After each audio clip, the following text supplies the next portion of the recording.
That afternoon, she brought out a box filled with scarves, brushes, and subtle shades of makeup. Just color and light, she explained. Nothing to hide behind. Only things to help what's already there shine a little brighter. She dabbed a bit of blush on my cheeks, brushed my hair out of my face, and when I looked back in the mirror this time, it felt like meeting a ghost I'd always known but never spoken to. I didn't see a boy in a dress. I saw someone softer, freer. And when Aunt Clara whispered, "There you are, my little princess," something in me broke, not painfully, but like a shell cracking open to reveal light. That night, I couldn't stop thinking about what Aunt Clara had said. "There you are, my little princess." The words played over in my mind like a soft song I didn't know the lyrics to yet. Something about the way she said it didn't feel like teasing. It felt like recognition. When I woke up the next morning, the sunlight came through the curtains in pink and gold, painting the room in the same colors as the gown folded neatly on the chair. I touched the fabric again, not to wear it this time, but to feel its calmness. There was peace in its softness, as if it held a quiet understanding I hadn't been able to give myself. At breakfast, Aunt Clara was reading her newspaper, glasses low on her nose. Without looking up, she said, "You looked happy yesterday." I hesitated. I don't know. Maybe I just looked different. She smiled faintly. "Sometimes different is happier. You don't have to name it. Just notice it." Her words sank deep. I'd spent most of my life trying to be someone predictable, quiet, helpful, ordinary. But something inside me wanted to breathe differently, to live in color, not grayscale. After we finished eating, she handed me a small box wrapped in ribbon. "A gift," she said. Inside was a pale lilac scarf, light as air. "No rules. Just wear it however you like." I wrapped it loosely around my neck, almost shyly, and she nodded approvingly. "There. See how it changes everything?" It did, not just how I looked, but how I felt. That little piece of fabric was like permission to explore, to shift. Later that day, she asked me to help her in her sewing room. I expected to just pass her pins or hold fabric, but she placed her hands over mine, showing me how to guide the material through the machine. Her patience calmed me. Every thread line we stitched together felt like a conversation, quiet, wordless, but meaningful. When we took a break, she looked at me thoughtfully. "You have a gentleness in you that the world doesn't always make room for. But you don't have to give it up to belong." I swallowed hard. "You really think that's okay?" Her smile deepened. "I don't just think it, I know it. It's what makes you special." The room fell silent except for the faint hum of the ceiling fan. For the first time, I felt seen, not for how I was supposed to act, but for who I was trying to understand. That evening, when I caught my reflection again, I didn't see confusion anymore. I saw curiosity. I saw possibility. Aunt Clara called from the other room, her voice warm and familiar. "Are you ready for the next lesson in grace?" I laughed softly to myself. I think I am. And though I didn't yet know what she meant, I could tell this journey was becoming less about clothes and more about the quiet discovery of who I could be, if I let myself. The next morning began quietly, almost too quietly.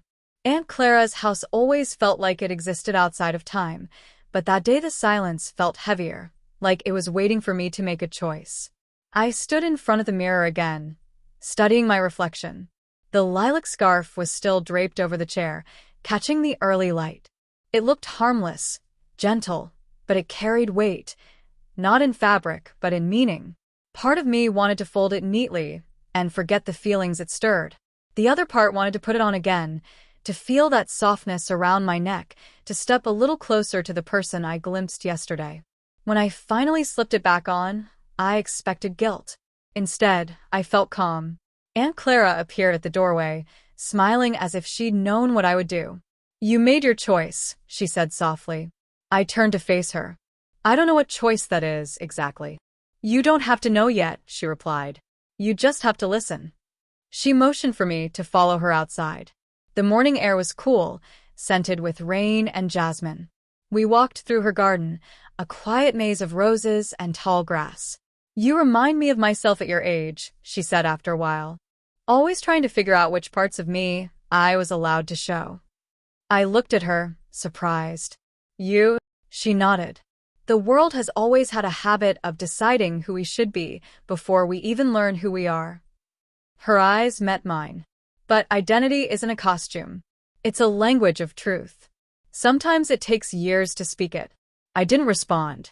I just stared at the ground, watching tiny raindrops slide off the petals. She rested a hand on my shoulder. You've been living by other people's stories for too long. Maybe it's time to start writing your own. That night, her words echoed through my thoughts. I opened my phone, scrolling through old photos, school pictures, family gatherings, images where I was smiling but not alive. I saw how carefully I'd hidden behind the same plain look, the same unspoken rules. When I looked up at the mirror again, I whispered to my reflection, "Who am I really?" The face staring back didn't answer, but it looked a little less afraid to ask. I picked up the brush Aunt Clara had used before, running it through my hair, slowly, thoughtfully. It wasn't about imitation anymore. It was about belonging, not to an idea of gender or expectation, but to myself. And when I finally turned off the light and lay in bed, I realized something strange. For the first time in years, I wasn't scared of tomorrow. It all began with the whisper of satin. I remember that sound more vividly than anything, that soft, shivering rustle when Aunt Clara lifted the curtain that morning. I had come to stay with her for just a week, a harmless family visit after my parents went abroad, but I had no idea that those 7 days would turn my entire sense of self inside out. She was the kind of woman whose presence filled a room even before she entered it. Her perfume, a delicate vanilla musk blend, lingered in every corner of her house. Her voice carried a quiet authority, not commanding, but certain. I admired her as a child for how effortlessly she carried grace, but as I grew older, her calm confidence made me uneasy. She always saw things others missed. That morning, she looked at me differently. I was sitting on the couch in a plain t-shirt and jeans, sipping tea, pretending not to notice how awkwardly I fit into her world of lace curtains, floral china, and velvet cushions. Then she said it, so casually, yet so piercingly that I almost spilled my cup. "You've always had delicate hands, darling. You remind me of myself at your age." I laughed, nervous and unsure how to respond. But her eyes stayed fixed on me, not mocking, not teasing, just seeing. It was unsettling, like standing under sunlight after years in shade. She smiled, the corners of her mouth lifting in a knowing way. "Come to the sewing room. I want to show you something." I followed her, hesitant but curious. The air in that room smelled of lavender and thread oil, and everything inside glittered faintly. Satin ribbons, buttons that looked like pearls, fabrics folded like secret dreams. My gaze wandered until it landed on a mannequin draped in a half-finished gown, soft pastel pink, with delicate lace sleeves. Before I could speak, she said, "I made this for a showpiece, but I think it might fit you better than any display model." I froze. My breath caught somewhere between confusion and disbelief. "Me? But—" "Yes, you," she interrupted gently, her tone both firm and kind. "Don't overthink it. Just trust me for once." She spoke like she was offering more than just fabric, like she was offering me a mirror I'd never dared to look into. I don't know what possessed me to nod, but I did. And that single nod began a chain of moments that would unravel every certainty I had about who I was supposed to be. She measured my shoulders, waist, and arms with the precision of someone who'd done this 1,000 times. Every brush of her tape against my skin sent tiny ripples of self-awareness through me. My heartbeat synced with a soft swish of satin as she pinned and adjusted. "You have a softness you hide," she murmured as she worked. "But softness isn't weakness, dear. Sometimes it's strength dressed in silk." I wanted to laugh it off, but I couldn't. Her words slipped past my defenses, like sunlight through lace. When she handed me the fabric later that afternoon, the pale pink gown shimmering like liquid light, I just stared at it in silence. My mind screamed no. My heart whispered maybe. That was the moment my reflection started to change. Not in a mirror, but somewhere deeper, beneath layers of denial and fear. And as the evening light caught the satin in her hands, I knew Aunt Clara wasn't just showing me a dress. She was showing me a version of myself I'd never dared to meet. That night, I couldn't sleep. Every time I closed my eyes, I saw the gown, the shimmer of the fabric, the way it seemed almost alive under the light. I tried to tell myself it was ridiculous, that Aunt Clara was just teasing or experimenting, but her words kept echoing in my mind. Softness isn't weakness. By morning, curiosity had already begun to overpower my hesitation. When I came downstairs, Aunt Clara was already at the table, sipping coffee with her usual quiet elegance. She looked up and smiled knowingly. "Good morning, sweetheart. I left the gown in your room. I adjusted it overnight." Her calm tone made my pulse race. She wasn't joking. I sat across from her, barely tasting my breakfast. "Aunt Clara, I don't think I can." She gently placed her cup down and leaned forward. "You don't have to. But if you want to see what I see in you, you'll try." It wasn't pressure, it was permission. That difference mattered more than I realized. After breakfast, I went upstairs. The gown hung by the window, catching sunlight like it had been waiting for me. The satin seemed to whisper again, soft and persuasive. My hands trembled as I touched it, not from fear, but from the strange electricity of what it meant. I locked the door. My reflection in the mirror looked ordinary, almost invisible. But when I slipped out of my t-shirt and jeans, it felt like I was removing layers of expectations rather than clothing. The gown was lighter than I expected, cool against my skin. I struggled with the zipper, my fingers clumsy with nerves. Then it happened, the sound of satin sliding into place, wrapping around me. When I looked up, I barely recognized the person staring back. It wasn't perfect, my hair was messy, my expression uncertain, but there was something new in my eyes. Something delicate, vulnerable, beautiful maybe? Aunt Clara knocked softly. "May I come in?" I panicked. "Wait, no, I'm not ready." She chuckled through the door. "You don't need to be ready. Just be honest." When I finally opened the door, her eyes widened slightly, not with surprise, but pride. "I knew it," she said softly, her smile melting the air between us. My voice trembled. "I look strange." "No, darling," she said, brushing a strand of hair from my face. "You look like yourself, the part you've been too kind to let the world see." I didn't understand what she meant, not fully. But as I stood there, feeling the weightless warmth of the gown and her approving gaze, I felt something loosen inside me, a knot I'd been carrying for years without realizing it. She asked me to walk across the room. I obeyed awkwardly, nearly tripping on the hem. She laughed softly, the kind of laugh that heals instead of mocks. "Grace comes with honesty. You'll find both." The next morning brought a quiet kind of courage. It wasn't loud or defiant. It was more like a calm decision humming quietly under my ribs. Aunt Clara greeted me in the kitchen with her usual warmth. "You're glowing today," she said, pouring tea into 2 porcelain cups. "Am I?" I asked, half laughing. She nodded knowingly. "There's a peace that comes when you stop pretending." Her words lingered as I helped her tidy up. I didn't fully understand it, but something in me had shifted. The air around me felt lighter. Even the way I carried myself had changed. After breakfast, she said gently, "I have a few errands to run in town. Come with me." I hesitated. Going out meant leaving the safe walls of this house, the space where I could experiment, wonder, be. But something in her eyes told me it was important. So I agreed. Before we left, she handed me a soft cream-colored cardigan and that same lilac scarf. "Wear this if you'd like," she said simply. No pressure, no expectation. I stared at it for a moment before looping it around my neck. It felt like a quiet promise to myself, not to hide, but not to shout either. Just to exist. The town wasn't far, but every step felt monumental. People walked past us, busy with their own lives, barely glancing our way. And yet, in my head, I felt like the world could see every uncertain heartbeat. At the small cafe, Aunt Clara ordered for both of us, smiling easily at the waitress. I tried to mirror her calm, but my hands trembled slightly as I stirred my tea. Relax, she whispered. No one's judging you. They see kindness, not confusion. And she was right. No one stared. The world didn't collapse. The scarf didn't invite ridicule.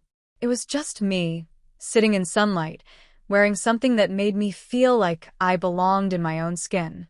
As we walked home, I realized how much fear had lived in my imagination. All those years I'd built walls against something that might not have even existed.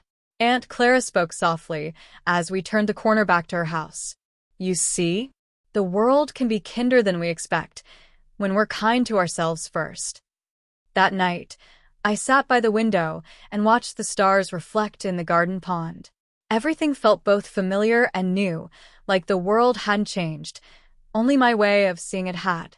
And for the first time, I didn't wish to be anyone else. I just wanted to keep discovering who I was becoming. When the week finally came to an end, I stood in Aunt Clara's hallway with my suitcase by the door, feeling an ache I couldn't name. The air smelled faintly of lavender, just as it had the day I arrived, but now it carried something else, the quiet gravity of change. Aunt Clara stood beside me, her hands clasped gently. You've grown in just a few days, she said softly. Not taller, not older, just clearer. I smiled weakly. I'm not sure I'm ready to go back. You don't need to be ready, she said. You just need to remember what you've learned. That softness is strength, and truth doesn't need permission. Her words settled into me like a melody I'd hum for the rest of my life. I hugged her tightly before stepping outside. The wind was cool, but I felt warm beneath the lilac scarf she'd told me to keep. The train ride home felt longer than it should have. I caught my reflection in the window, tired eyes, peaceful face. Somewhere between the towns and the empty fields, I realized that home would feel different now because I was different. When I arrived, my parents greeted me with smiles and questions about Aunt Clara's house, her garden, her famous pie. I answered easily, avoiding anything deeper. For a while it worked, until my mother noticed the scarf. That's new, she said, tilting her head.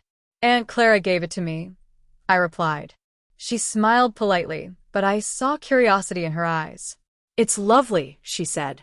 Then, after a pause, different. I nodded. Yeah, it feels nice. She didn't press further, and I was grateful. But later that evening, as I unpacked, my father appeared in the doorway. You seem quieter, he said, watching me closely. I guess I've just been thinking, I admitted. He nodded slowly. Your aunt has that effect on people. She makes you see things differently. There was no judgment in his tone, only observation. Still, I could tell he sensed something beneath my words, something I wasn't ready to explain. That night, I stood in front of my mirror again, the same one I'd faced 100 times before, only now it reflected someone who'd seen themselves clearly, even for a brief moment. I thought about the garden, the sunlight, the way the scarf had felt against my skin. I missed the peace of Aunt Clara's world, but I knew I couldn't live in her house forever. I had to learn to carry that peace within me, even in places that didn't understand it. When I turned off the light and lay down, I realized that returning home wasn't an ending, it was a test. Could I stay true to what I discovered when the world around me expected the old version of me to return? I didn't know the answer yet, but I knew I wanted to try. The following days at home felt like walking through a familiar dream that didn't quite fit anymore. Everything looked the same, the creak in the hallway floor, the hum of the kitchen clock, but I didn't feel the same inside. I caught myself hesitating before the mirror each morning, wondering if I should keep trying to blend back into who I'd been. But pretending felt heavier now, like wearing clothes that didn't belong to me anymore. One morning, I reached for the lilac scarf again. The color looked almost luminous in the daylight. I wrapped it loosely around my neck, my heart racing at the thought of stepping outside with it. It wasn't a bold gesture, but for me it felt like the most honest one I could make. At first, I thought no one would notice. I went to the grocery store, quietly ticking off items on a list. But halfway down an aisle, a neighbor I'd known for years stopped her cart beside me. That color suits you, she said warmly. You look peaceful. It startled me, not the comment itself, but the kindness in her tone. For a moment, I forgot to breathe. Thank you, I managed to say. When I got home, I told Aunt Clara about it over a video call. Her smile filled the screen. You see, she said, when you're true to yourself, the right people will recognize it, not because of what you wear, but because of how you shine in it. Her faith in me was quiet but powerful. That night, I decided to take another step. There was a small local art fair happening that weekend, and for the first time, I felt an urge to go. I wanted to see color, texture, and life outside the walls of my hesitation. When I arrived, I blended into the crowd easily, but I noticed something. I wasn't hiding. I was observing, alive, curious. A painter at one booth smiled as I admired her work. You have a thoughtful look, she said. Artists love people who really see things. I blushed. I'm trying to. That small exchange stayed with me long after I left. It was the first time I'd felt like I belonged somewhere just by being present. No act, no disguise. Back home, I stood by the window again, scarf still around my neck, and realized that maybe transformation wasn't about changing into someone new.